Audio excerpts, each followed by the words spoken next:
Bonjour à tous, bienvenue dans ce nouvel épisode. Deuxième entretien avec Francis Joannette, diacre permanent à l'unité pastorale de Fabreville dans l'archidiocèse de Montréal. Bonjour Francis Joannette, merci beaucoup de vous joindre à nous aujourd'hui. Vous êtes marié, vous êtes père de famille, vous êtes aussi diacre permanent depuis 2016 dans le diocèse de Montréal. Et depuis maintenant près d'un mois, vous êtes en quarantaine, confiné avec votre épouse et vos deux filles. Est-ce que vous pouvez nous dire un petit peu comment se passe ce confinement maintenant?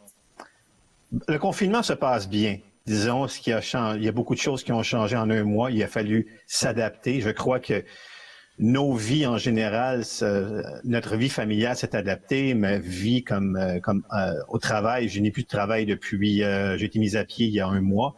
Donc, tout a changé à la maison, dans le ministère, dans le travail. Alors, c'est une nouvelle réalité. Vous avez perdu votre travail et en même temps, vous êtes super actif, si je peux m'exprimer ainsi. Comment est-ce que vous occupez vos journées?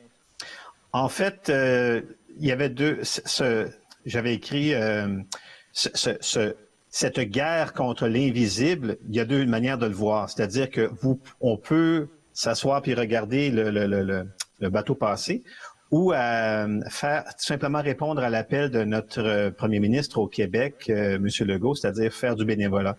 Étant donné que j'étais déjà actif dans mon ministère diaconal, étant donné que j'étais déjà aussi très actif dans mes paroisses, on a pris la décision, moi et mon curé que je salue, l'abbé Gaëtan Matteau, d'essayer d'utiliser les technologies disponibles. Donc, les vidéoconférences, les enregistrements, les médias sociaux, pour être capable d'aller rejoindre un maximum de paroissiens.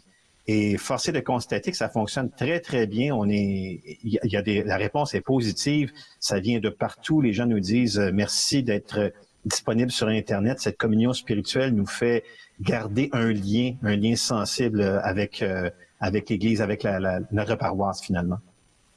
Ça, c'est pour l'implication dans votre paroisse. Et vous êtes également bénévole dans un hôpital. Alors, c'est dans le cadre, j'imagine, de votre ministère également? Exactement. Donc, depuis environ 5 ans, je suis dans un hôpital de la région de Montréal et je fais tout simplement de l'accompagnement aux patients. Et là aussi, la réalité a changé, c'est-à-dire que moi, j'étais affecté au département de gériatrie. Et le département de gériatrie a été fermé pour permettre d'avoir des cas de COVID-19. Et donc, évidemment, je ne rencontre plus de patients. Mon rôle comme accompagnateur est maintenant devenu, je le disais ce matin à quelqu'un, comme le frère André, un rôle de portier.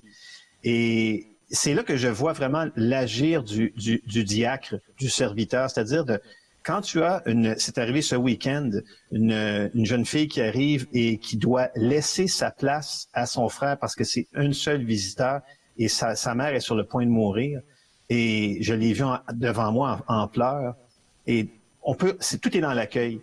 Alors, simplement d'aller la voir, puis gardons nos distances, mais on garde nos distances physiques, mais la distance sociale, on est capable de communiquer.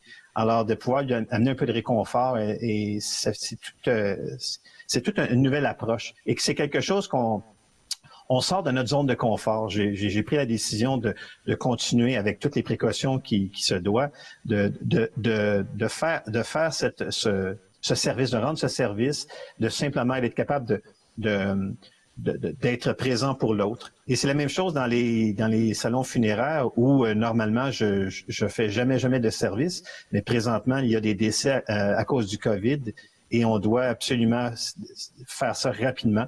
Alors devant 3 ou 4 personnes, avec toutes les précautions encore une fois qui s'imposent, de faire un service funéraire, c'est une grande souffrance que les gens portent présentement à travers tout ça. Est-ce que vous avez le sentiment que votre ministère de diacre permanent, aujourd'hui plus que jamais, est utile et nécessaire même? Ah oui, tout à fait. Ah oui, je le vois à tous les jours quand j'ai des gens qui m'appellent. Je vais partager avec toi par courriel que j'ai quelqu'un que j'ai rencontré il y a quelques semaines. C'est un alcoolique anonyme qui est sobre depuis 28 ans. Il vient de perdre son épouse du COVID-19. Et puis là, il m'appelle, il me dit « j'ai soif ». Là, tu réagis, tu dis, j'ai pris 40 minutes au téléphone avec lui simplement pour être une présence, une écoute et surtout de le recommander aux bons endroits, aux gens nécessaires qui vont pouvoir l'aider à ces niveaux-là. Mais il a tenu le coup. Alors moi, je vois que mon agir diaconal est vraiment présentement mis à rude épreuve et à 100%. Donc, cette perte d'emploi temporaire, parce que c'est une mise à pied temporaire, me permet justement je crois que Dieu nous appelle à différentes vocations dans différents temps de notre vie. Et c'est présentement un temps que je suis capable d'être présent et de répondre oui à son appel, encore plus que jamais. Avec un peu de recul et avec les yeux de la foi, est-ce que vous diriez que cette crise, paradoxalement, peut avoir des effets bénéfiques, peut être une opportunité pour un renouvellement, un changement? C'est une opportunité simplement ça nous force, dans le fond, le message du pape François de sortir, dépoussiérer, ouvrez les portes de l'Église, sortez à l'extérieur. Ce message-là est encore, on l'entend, mais le chemin entre la tête, les oreilles et le cœur, des fois, on est bien dans nos zones de confort. Mais je peux te dire, Charles, que depuis quelques semaines, là, avec la technique, j'apprends moi-même la technique sur les médias sociaux, sur le montage vidéo, couper des bouts qu'on veut pas voir ou ça nous amène, je pense, ça amène l'Église à un autre niveau. Et les églises vont probablement rester au Québec, probablement même au Canada, vont rester fermées encore sûrement plusieurs semaines. On attend d'ailleurs les directives du diocèse. Mais suite à ça, il y a quelque chose de nouveau qui va peut-être rester. La présence sur les médias sociaux, sur YouTube, sur Instagram, pourquoi pas? Si on réussit à rejoindre les gens, c'est une manière différente. Et comme j'ai toujours dit à mes filles, parce que vous l'avez dit en préambule, j'ai toujours dit à mes filles, que ferait Jésus? Alors, que ferait Jésus aujourd'hui en 2020? Ben, je crois qu'il sortirait prendre une marche, puis il se gênerait pas pour justement aller là où c'est possible. Alors, quand j'entends parler de distanciation physique, distanciation sociale, je préfère dire distanciation physique parce que sociale, j'ai jamais utilisé mon téléphone aussi souvent que dans les dernières semaines pour appeler des gens de 70 ans et plus qui peuvent plus sortir. Mon père qui est en résidence, qui peut pas sortir. Les gens de la paroisse que j'ai eu la chance d'avoir le numéro de téléphone, juste voir comment ça va. Alors ça, c'est une nouvelle réalité. En préparant cet entretien, vous me disiez que rien ne sera jamais plus pareil, même à la fin de cette pandémie. Qu'est-ce que vous entendez par là? Je crois que si on regarde ce qui se passe actuellement, la façon que ça se vit, on n'aura plus les mêmes contacts avec tous et chacun. Premièrement, lorsqu'on va revenir à l'Église simplement pour vivre une Eucharistie, je crois qu'on ne va pas la vivre comme on la vivait autrefois. Et ça a l'air drôle de parler d'autrefois, il y a à peine un mois et demi, mais c'est un peu ça. On va vivre l'Eucharistie peut-être plus intensément, sachant qu'on est vraiment privilégié de pouvoir y goûter. Deuxièmement, il y a peut-être justement, au niveau de la technique, il y a des choses qui vont s'installer, qui vont faire que c'est différent. Avec je le dis tantôt, les médias sociaux, avec les systèmes des caméras, avec les téléphones, on est accroché avec nos téléphones et on est capable maintenant d'être connecté avec plus de monde. Donc, je crois que on va goûter encore plus à cette proximité avec les gens qui nous entourent. Et je crois que le danger de se déconfiner trop vite, c'est peut-être ça, c'est de partir vraiment dans toutes les directions. Mais je pense que si on reporte, si on se voit dans un an, je crois que la façon qu'on va être vis-à-vis les autres, notre relation avec l'autre, elle va être différente. Même chose avec les personnes que moi je rencontre dans mon ministère à l'hôpital. Ça sera plus la même chose. On va garder, il y a tout le temps une distance saine qui va être gardée, mais en même temps une proximité du cœur.